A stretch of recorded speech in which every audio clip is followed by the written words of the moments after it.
Hi everybody, today I'd like to talk about the Moon, an astronomical body formed just as our planet was beginning to take shape and orbiting ever since.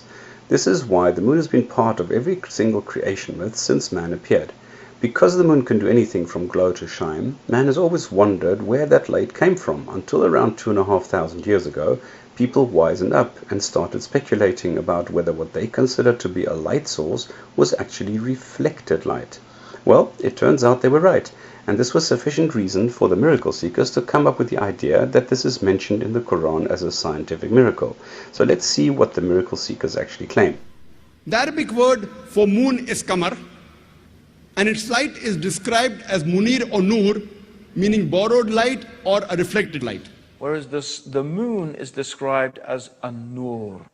Now, a nur means a light that is originating from another source.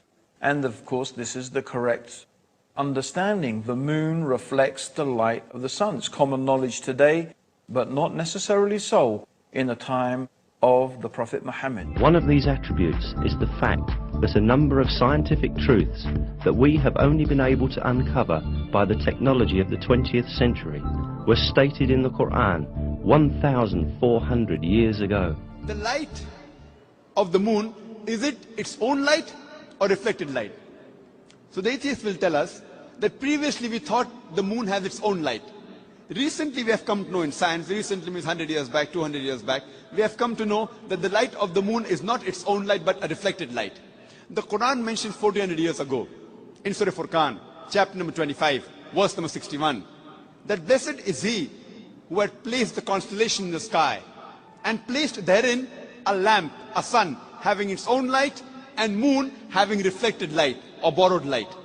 The Arabic word used for moonlight in the Quran is munir or nur, meaning reflected light or borrowed light.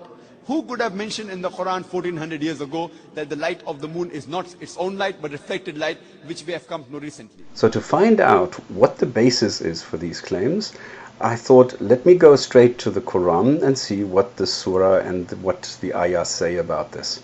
The one thing is, in 10.5 we see that the moon is a light of beauty, nothing about reflection. 25.61, it actually says that the moon is giving light but not reflecting light. And then finally in 71.15 we see how Allah has created the heavens and the entire universe, along with it a moon which is just a light in their midst, nothing about reflection. So how do we approach this? I thought I'd use the same three truths test that I used in the embryology movie, which is first, is there an alternate explanation? Is it verbatim in the Quran, and does it actually reflect reality? Looking at the basis for alternate explanations, I found out that these gentlemen, 2,500 years ago, started wondering about what the actual source of the light is in the moon, and that they actually then decided and proved that it was indeed reflected light. So there is no basis here for a claim that this was only found out a couple of hundred years ago, and therefore all the claims for a miracle based on the new discovery of these facts is unfounded. Trying to get to the bottom of this, I then went to the secondary text, being tafsir. In the tafsir I found no mentioning whatsoever of any kind of reflection or reflected light. Then I went to the Arab translation sites to look what this nur actually means, and I found only one thing: light. By now I was sufficiently puzzled and went back to the various dawah sites to find out if maybe I had misunderstood something. So I looked at the actual claim and I saw that they say, we have seen that in the above ayat the word light is used for the moon and the word lamp for the sun. This means that the word used for the moon refers to a light reflecting, bright, motionless body. They further say that the word used for the sun refers to a celestial body which is always burning, a constant source of heat and light.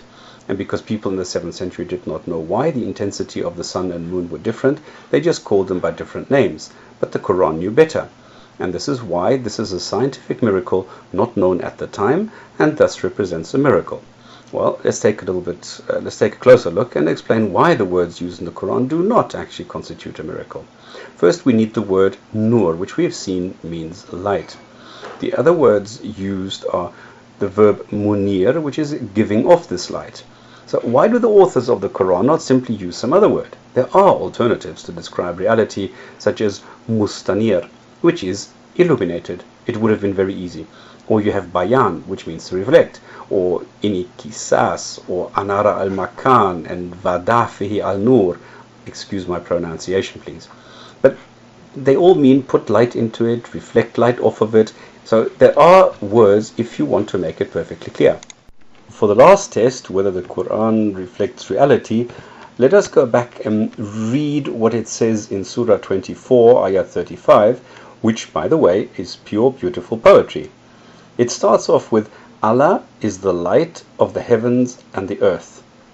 Now, if we replace the word with what our brain contortionists, such as Zakir Naik and Harun Yahya, have magically produced, we get Allah is a light-reflecting, bright, motionless body of the heavens and the earth. Not so poetic anymore, is it?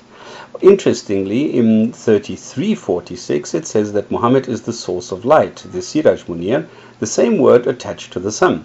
Is Muhammad the source of light and Allah only the reflector of Muhammad's light? Hardly. I wish Muslim miracle seekers would think of the consequences of their actions. But if that is what they want the Quran to read, so be it. Conclusion. The fact that the moon was giving off reflected light was well known in the 7th century. Test number 1, fail. We see that this interpretation of the Quran verbatim saying the moon gives off reflected light is not true.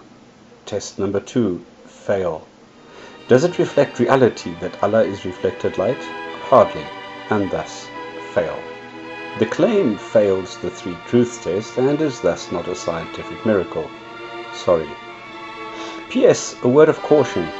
I do not think that a believer has a reason to doubt their belief, as this is merely a critique of the scientific miracle claim, and not the teachings of the Quran.